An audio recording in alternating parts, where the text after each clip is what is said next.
going on, MMA fans? Back here late at night for what a wonderful night tonight was. UFC 100 was awesome. I hope you guys liked it. I enjoyed it. Just doing a little recap right here. Some thoughts just off the top of my head. What a debut for Akiyama. To all the people who thought that Belcher got robbed, I couldn't believe that Joe Rogan would say something like that on the air, that Belcher got robbed. Like, blatantly said, he didn't say, oh, well, I think that one could have gone Belcher's way as well. He said that Belcher got robbed. I think that's kind of unprofessional for Rogan. What do you guys think? He is the color guy, while Goldie is the play-by-play guy, and he does give good advice when it comes to technical stuff, but I don't think he should blatantly say that Belcher got robbed. I think, like I said, I think that he could say that he could see Belcher winning that fight. In my personal opinion, I had Akiyama winning the first two rounds pretty easily. The first round, he was just tagging Belcher with everything. All Belcher hit him with were leg kicks in the first round, and that's not going to win you a round just by leg kicks. Akiyama was dipping and diving, and his counter punching was so smooth. But you could definitely see the size difference. I don't think he'll be able to get down to 170 because I know he cuts from about 195. That 25-pound weight difference, I just don't think that he could get down to 170, so he's going to struggle in his upcoming fights at 185, I think, even though you could see his immense quickness. He just beat Belcher to the punch everywhere in the first two rounds. The second round, he took him down, controlled the fight for the first 2.5 minutes of the round. Then Belcher really didn't do anything after that. I mean, yeah, he started to close Akiyama's eye and everything, but I just saw him controlling the fight. The third round was a complete toss-up. The only thing that Belcher did memorable in the fight was that Superman punch off the cage, which was pretty sweet. It made everybody that I was watching it with go, oh! So, I mean, but Akiyama just shrugged it off. And if you want to call it a knockdown in the first round, I think he was off balance. It showed that he was off balance because he got up right away, like saying, damn, what did I just trip on? But those are my thoughts on the fight. Other observations, Henderson, give him a title shot, please. I know everybody wants to see GSP versus Anderson Silva, but Henderson really deserves it. I also thought the winner of Maia and Marquardt deserved the title shot as well. But with the way Henderson looked last night, he does look like the biggest threat to Anderson Silva right now. Dan just stalked.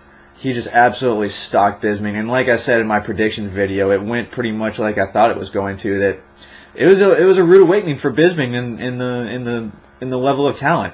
Dan is, I mean, he's two-time weight division title holder in Pride. I mean, that was no joke.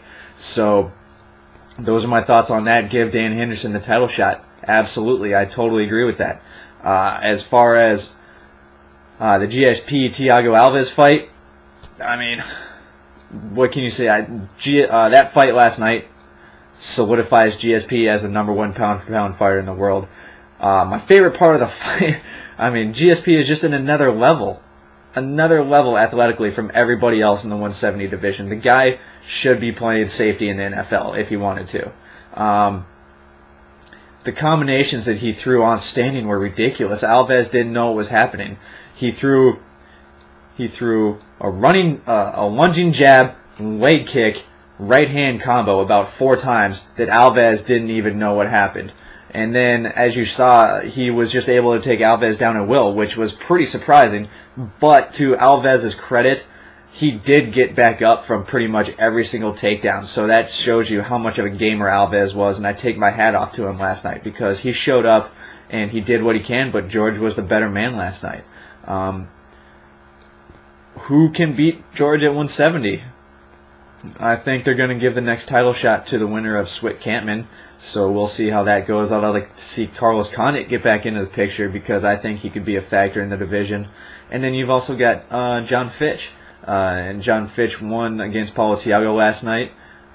He said he was never really in any trouble in that first round with the choke, and he was just letting Thiago wear his arms out.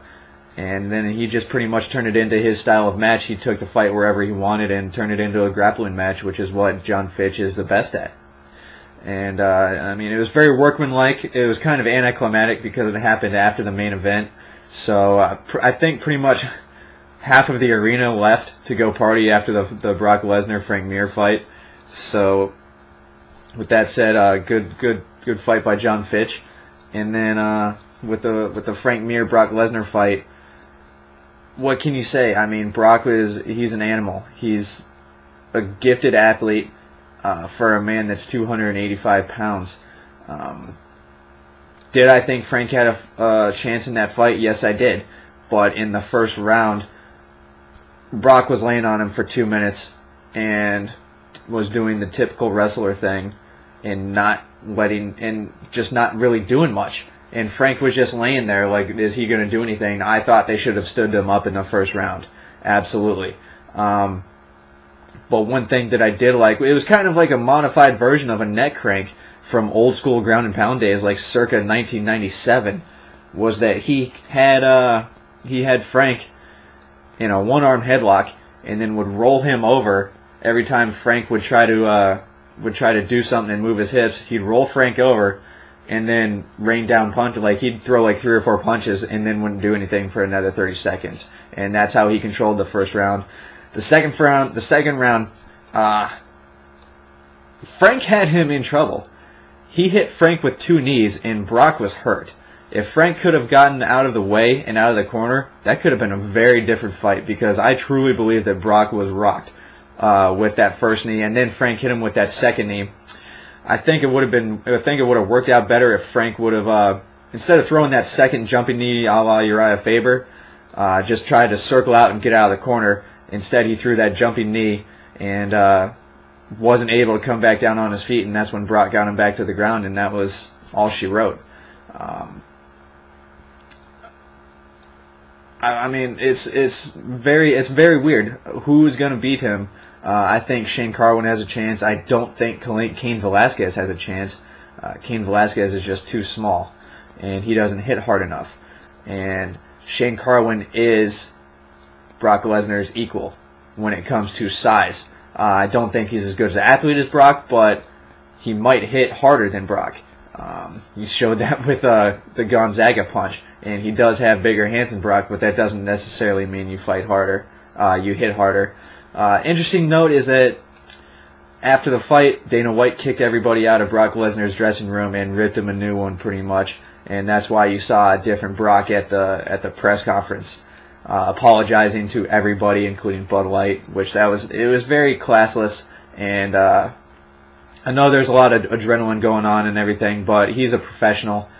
He should conduct himself in a professional manner instead of dissing sponsors, which is messing up. That's just bad business. And the reason why the UFC is here today is because Dana White and the Fertittas were able to build the sport around the personalities and the respect that the fighters had for each other, not turning it into theatrical antics of dissing opponents after the fight was over. You can say all you want before the fight, but once the fight is over, you have to respect somebody that steps into the cage with you and goes one-on-one, because let's face it, in the real world, how many fights go one-on-one without 5-10 other people jumping in? And that's why I love this sport, is because it's just 2 people in there going one-on-one, and the best man will come out. And Brock was the best man. You guys think of UFC 100? I had a great time. I thought it was a great show. Let me know what you guys think. Hope everybody had a good time and enjoyed their weekend. Have a good one and good night. Bye.